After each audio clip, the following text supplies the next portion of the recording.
আমাদের সংস্কৃতি, আমাদের সংস্কার সর্বদা থাকবে আমাদের সাথে। ভারতের মহান গ্রন্থ আর কাব্যের সম্পূর্ণ সংকলন। সাবস্ক্রাইব করুন তিলক। তোমাদের কথা খুব মনে করছিলাম।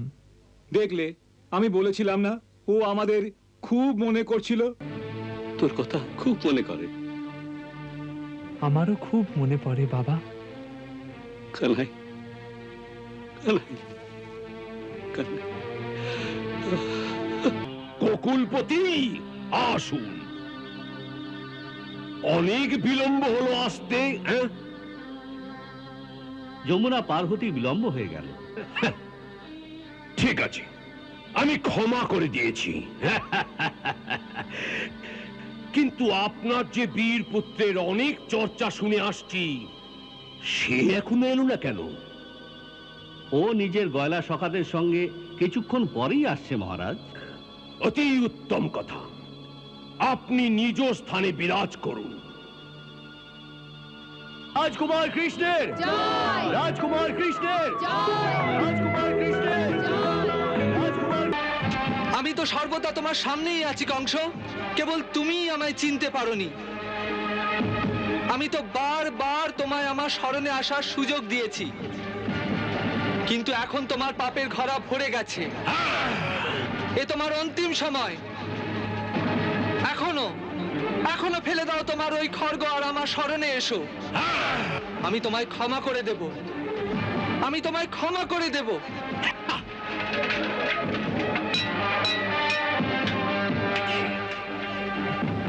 মূর্খ বালক, কংস মরতে পারে, ঝুঁকতে জানে না।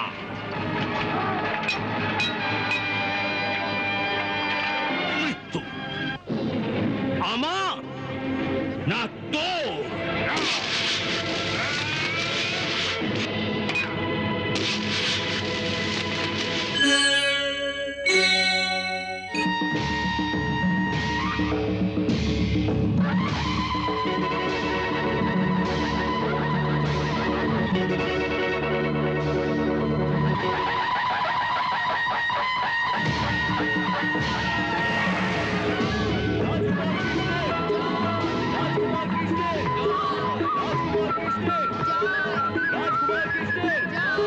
রাজকুমার কৃষ্ণের রাজকুমার কৃষ্ণের।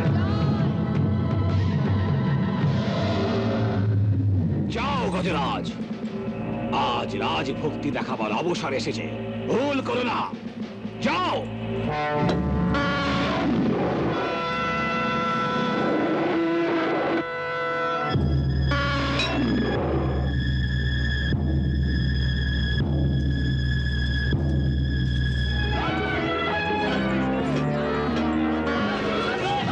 রাজকুমার কৃষ্ণের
কানাই, কানাই,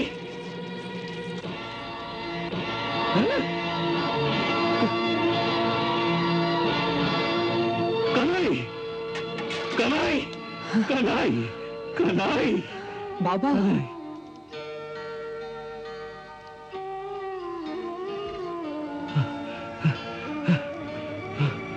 তোর কোনো চোট লাগেনি তো?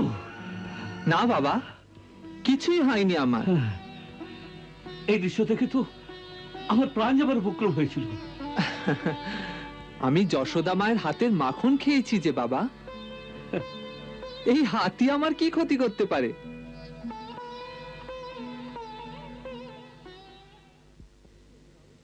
আরে তোমরাও এসে গেছো? হ্যাঁ, আমায় তোষক বলেছিল যে মথুরায় তোমার প্রাণের সংশয় আছে, সেই জন্য আমরা সবাই ছুটে এসেছি।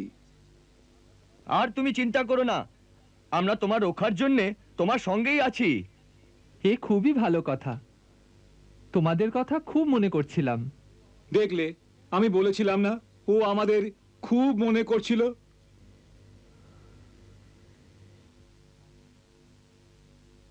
বাবা, খুব মনে করে। আমারও খুব মনে পড়ে বাবা।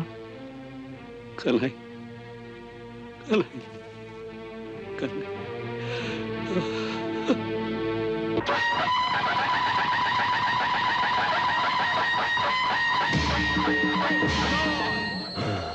না না, এ অসম্ভব। কিন্তু সত্য মহারাজ, তুমি নিজের চোখে দেখেছো? আগে হ্যাঁ। এখন কি হবে? আপনি চিন্তা করবেন না, চিন্তা করবেন না। একটা জানোয়ারের হাত থেকে বাঁচা সম্ভব, কিন্তু আমাদের বীর যোদ্ধার হাত থেকে বাঁচবে না। এক একজনের মধ্যে সহস্র হাতির বল আছে।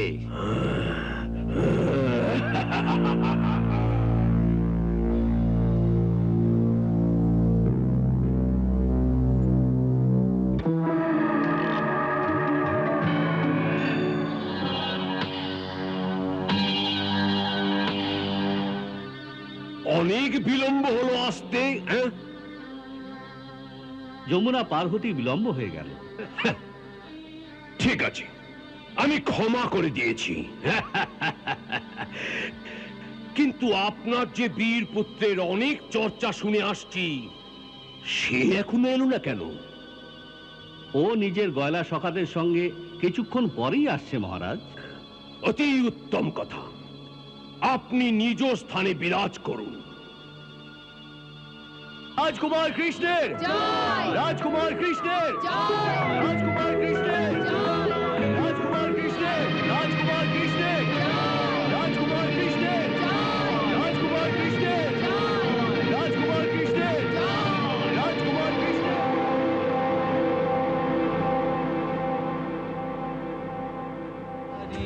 মাতঙ্গ মারিয়া তন্ত উপারিয়া দেখিয়া কংস আচম্বিত ভারী। আপন আপন অন্তর্দৃষ্টিতে যার মনে যেমন ভাবনা তেমন রূপে বিরাজেন মুরলীধারী।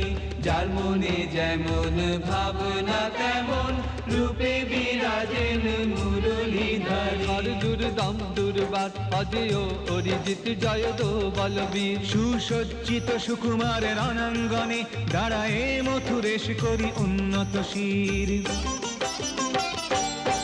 নব যুবতীরে কামাবতার প্রিয় দর্শন কাম শরীর তরে। অমোঘ অজেয় পুষ্পবান বর্ষালেন মদন হৃদয় পরে। বাৎসল্য দৃষ্টিতে যিনি দেখেন কানু সুন্দর প্রাণ যেন তারই কাছে। মুরলীধর মনমোহন বালক আপন জীবন যেন তারই কাছে। শ্রীনাথ চতুর্ভুজ নারায়ণ ভক্তদের কৃপা নিধান যেন। তিন লোক ভূপ অভিনব মানব ভগবত স্বরূপ ভগবান যেন।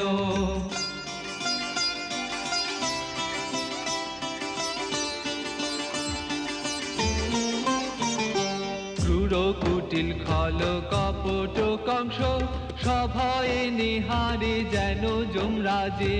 কালো করালের ভয়ালো বিশাল অকাল বিকরাল রূপ বিরাজে। কৃষ্ণ আর কংস আজ দৈরথ সমরে। পাত ঘাতক কংসেরও আর যদু বংশেরও ধর্ম আর পাপেরও ভীষণ লড়াই।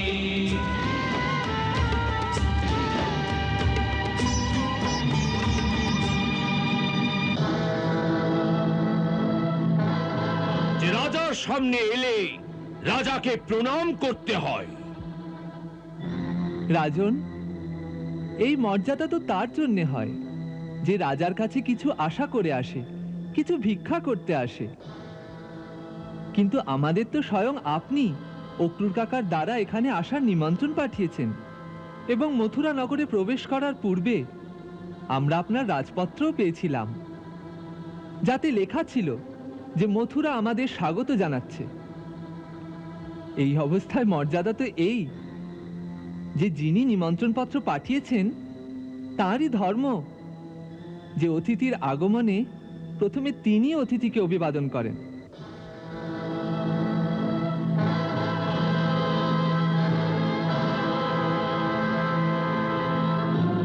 আমি তোমার বাক চাতুরিতে প্রসন্ন হয়েছি, তাই আমি তোমার সেই ভুলকে ক্ষমা করছি যা তোমার দ্বারা অজ্ঞতাবশে হয়েছে।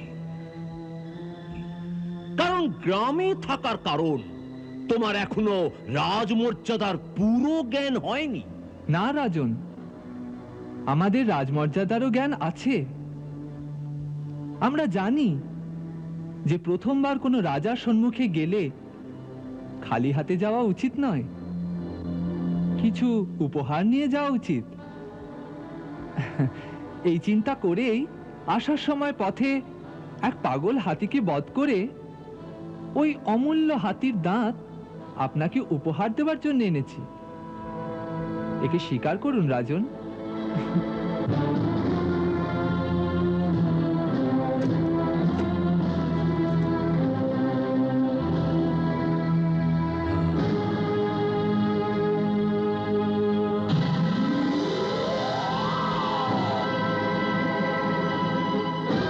আজ অবধি আমি তোমার বীরত্বের যে কাহিনী শুনে এসেছি তা মিথ্যে নয়। আমি গর্বিত যে আমার রাজ্যে তোমার ন্যায় এক পরমবীর বালকও আছে। তাই আমি তোমায় মথুরায় এই মহান উৎসবে আসার জন্য নিমন্ত্রণ পাঠিয়েছিলাম, যাতে দেশ বিদেশ থেকে আসা এই যোদ্ধাদের, বীরদের আর মথুরার সারা প্রজাদের সামনে তোমায় পরমবীরের পদবি প্রদান করে তোমায় রাজকীয় সম্মান জানাই। কিন্তু সেই সম্মান সমারোহের পূর্বে আমি চাই, আর এখানে উপস্থিত আছেন যারা সবাই অবশ্যই চান, যে আজ অবধি যার বীরত্বের এত চর্চা কানে শুনে এসেছেন তার বীরত্বের এক প্রদর্শন আপন চক্ষেও দেখেন। তাই আমি আমার এবং অন্য রাজ্যের 4 প্রধান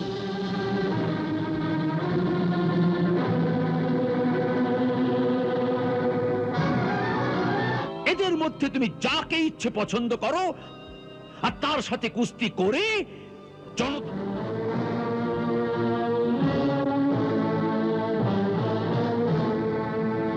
অন্য অবসরের সময় আপনার এই ইচ্ছাও পূরণ করে দেব।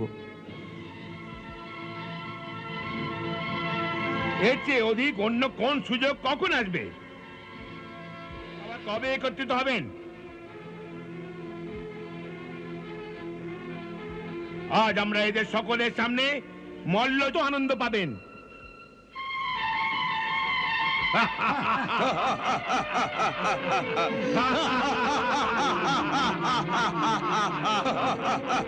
ক্ষমা চেয়ে নাও, আমরা তোমায় ছেড়ে দিচ্ছি।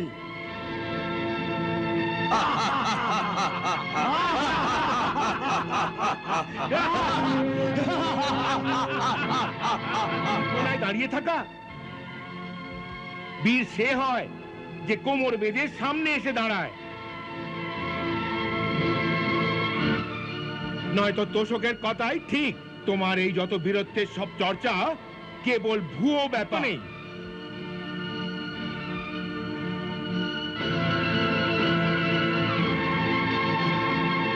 এমনি গয়লাদের সামনে পর এক বীরের তাল ঠুকে আখড়ায় উঠে যাওয়া উচিত, কিন্তু মল্লযুদ্ধেরও কিছু নিয়ম আছে। প্রথম তো এই যে মল্লযুদ্ধ সমান শক্তিশালীদের মধ্যে হয়। আমার আর আপনার সমানতা কি করে হতে পারে? আমি এক সামান্য বালক আর আপনি মল্লযুদ্ধ বিশারদ। আপনার বিশাল চেহারার সামনে আমার দেহ 1/4 নয়। তাই আমার সাথে আপনার প্রতিযোগিতাকে এখানে অপেক্ষারত কেউই উচিত বলবেন না।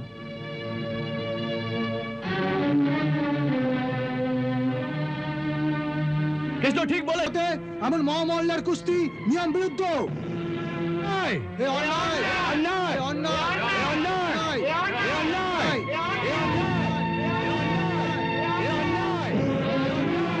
এই কথার কোনো বয়স হয় না। সাপ ছোট হলেও তার বিষ কম বিষাক্ত হয় না। আগুনের এক ছোট শিখাও সারা বনকে জ্বালিয়ে দিতে পারে। তাই যদি এ নিজেকে পরমবীর হবার দাবি করতে চায়, তবে আজ সবার সামনে একে আখড়ায় তার প্রদর্শন করতে হবে। এ যথার্থই অনুচিত। আমরা একে স্বীকার করতে পারি না। মহারাজ, আপনার চোখের সামনে এই অন্যায় হতে চলেছে। রাজা হওয়ার কারণ আপনার এই ধর্ম যে রাজসভায় এক ছোট বালকের সাথে এমন ঘোরতর অন্যায় না হতে দেওয়া। না অক্রূর, আমি তোমার সত্যি সঙ্গত। অন্যায় নয়, কারণ যার বিষয়ে এই শোনা গেছে যে সে বকাসুর আর অগাসুরের ন্যায় পরম শক্তিশালী দৈত্যদের একলাই বধ করেছে, যে গোবর্ধনের ন্যায় পর্বতকে এক আঙুলের উপর তুলতে পেরেছে, তাকে সামান্য বালক বলা তার অসাধারণ বীরত্বের অপমান করা। আর আমি এই মহান বীরের অপমান করতে চাই না। এক রাজা হওয়ার দরুন আপন প্রজার প্রতি আমার প্রধান কর্তব্য যে যাকে আমি পরম বীরের পদবি প্রদান করতে যাচ্ছি, প্রজা তার বীরত্ব নিজের চোখে দেখে নিক, যাতে কাল কেউ এ না বলতে পারে যে রাজা আপন ঘনিষ্ঠ আত্মীয়কে সর্বোচ্চতম বীরের পদবি প্রদান করে এখানে উপস্থিত অন্য বীরদের সাথে অন্যায় করেছেন।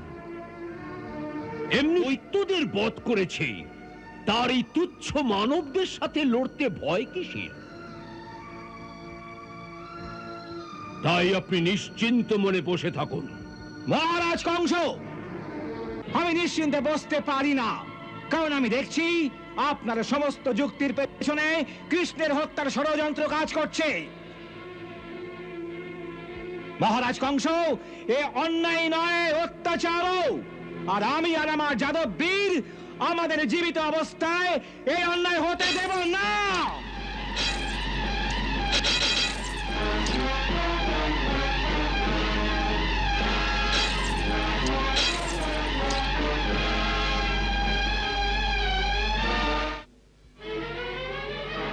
এর আবশ্যকতা নেই।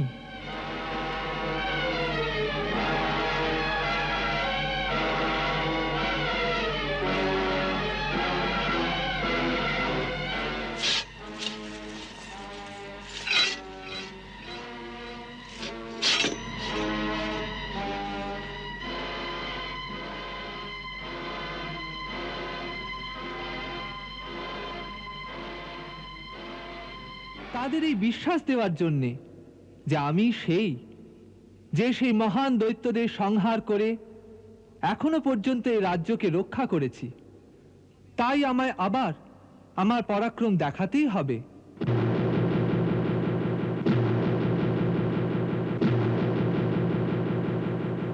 আমি তো এতক্ষণ কেবল মহারাজকে এক রাজা হওয়ার কর্তব্য পূরণ করেন, কিন্তু যদি ওর এই ইচ্ছাই হয় তবে রাজ আজ্ঞা মেনে নিয়ে আমি সকলের সামনে আমার কর্তব্য অবশ্য পূরণ করব।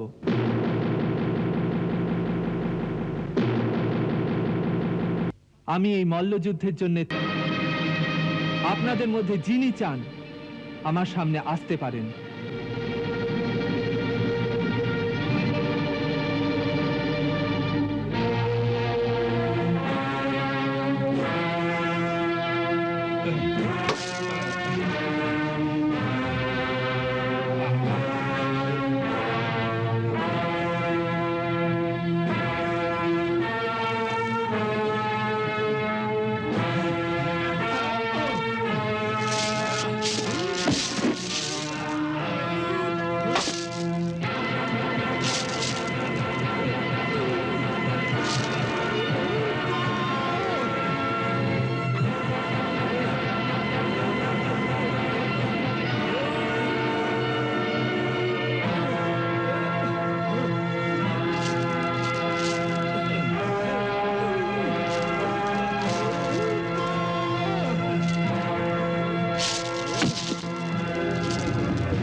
এসেছিস? আমি তো সর্বদা তোমার সামনেই আছি কংস, কেবল তুমিই আমায় চিনতে পারোনি। আমি তো বারবার তোমায় আমার স্মরণে আসার সুযোগ দিয়েছি, কিন্তু এখন তোমার পাপের ঘরা ভরে গেছে। এ তোমার অন্তিম সময়। এখনো ফেলে দাও তোমার ওই খড়গ আর আমার স্মরণে এসো। আমি তোমায় ক্ষমা করে দেব, আমি তোমায় ক্ষমা করে দেব।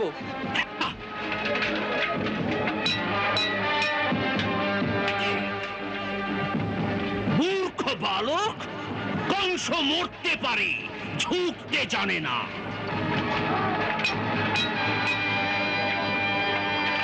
মৃত্যু আমার না তোর?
গেল অমর কংসের নাম।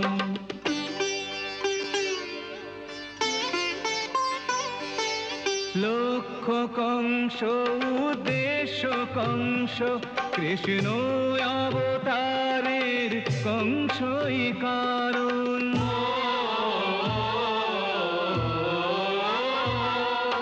কংস নিধন করে প্রভু বড় যে ভূদেবীর করেন কষ্ট নিবারণ।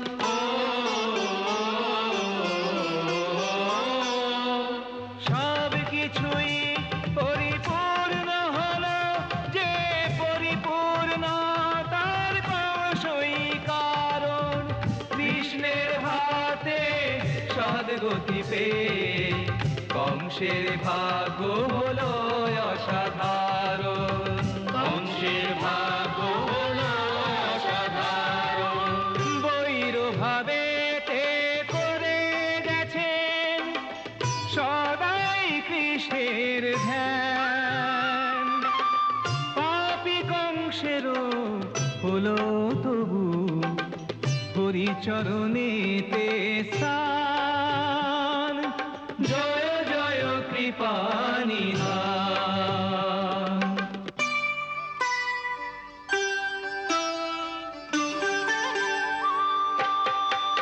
অতি অধম পাপী দেহ আত্মা হরিচরণে যে স্থান পেল, জ্যোতিতে জ্যোতি মিশে গিয়ে পাপাত্মার আজ মুক্তি হলো। এই ভাগ্য লীলা দেখে সুরগণ পুষ্প বৃষ্টি করিল যে জয় কৃষ্ণ জয় জয় কৃষ্ণ জয় শ্রীকৃষ্ণ নামে সব ভরিল যে। জয় জয় শ্রীকৃষ্ণ জয় শ্রীকৃষ্ণ। রাজকুমার কৃষ্ণের রাজকুমার কৃষ্ণের রাজকুমার কৃষ্ণের